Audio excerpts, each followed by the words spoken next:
노동건강연대가 20년째 최악의 살인기업을 선정해왔습니다. 최근 몇 년 동안 플랫폼 노동자들의 사망이 가파르게 늘고 있고, 배달의 민족, 쿠팡이츠 등에서 일하다 사망한 노동자가 계속 증가하고 있습니다. 이것은 정부가 통계로 잡은 것에 대해서만 그렇습니다. 그런데 노동부가 그동안 특수고용 노동자다, 개인사업자다 하면서 산재를 인정하지 않아왔던 건 왜겠습니까? 통계를 사실은 조작해왔던 겁니다. 정부의 관리나 감독을 피하기 위해서 기업의 책임을 덜어주고 노동자의 사망을 숫자에서 감추려고 해왔습니다. 그런데 최근 몇 년 동안 더 이상 감출 수 없는 지경에 이른 것입니다. 최근에 이재명 대통령이 일하러 나와서 집에 돌아가지 못하는 것은 밑지쳐 고의에 의한 살인이라고 했습니다. 그런데 제가 이재명 대통령께 묻고 싶습니다. 배달하러 나왔다가, 화물차 운전하러 나왔다가, 대리운전하러 나왔다가 집으로 돌아가지 못하는 노동자의 죽음은 안타까운 죽음이 아닙니까? 지금 정부가 이야기하는 산재 사망 대책 가운데 한 가지 빠진 것이 있습니다. 복잡하고 어려운 문제를 해결하지 않으면서 사이다 발언한다고 산재가 해결되겠습니까?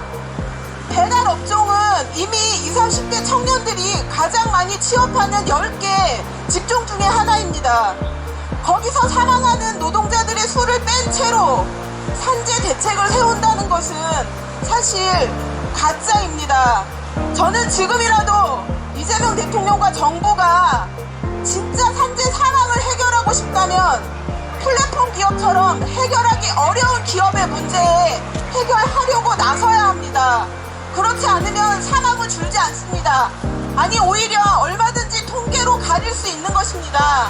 개인사업자라고 산재 사망에서 인정하지 않는 방식을 그동안 노동부가 취해왔기 때문에 계속 그 무기를 노동부가 손에 쥐고 있고 싶어하는 것입니다.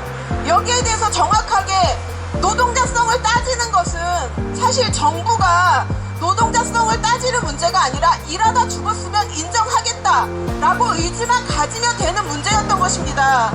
지금이라도 이재명 대통령이 플랫폼 기업 그리고 원천 기업에 대해서 책임을 제대로 물어야 산재 사망을 줄일 수 있다라는 것을 회피하지 않기를 바랍니다. 그래서 산재 사망이 통계가 늘어야지 산재 사망 대책을 펼 수 있다는 것에 대해서 대통령과 고용노동부가 현실을 직시해야 한다고 생각합니다. 그것을 피해간다면 겉으로 보이는 숫자는 줄일 수 있을지 몰라도 이재명 정부 5년 동안 진정한 산재 사망 감소가 이루어지지 않는다는 사실을 강조하고 싶습니다. 네, 다시 한번 저희 노동건강연대가 지속적으로 살인기업을 추적하면서 특히 플랫폼 노동자들의 사망을 책임져야 되는 플랫폼 기업에 대한 감시를 계속 해나가겠습니다. 감사합니다.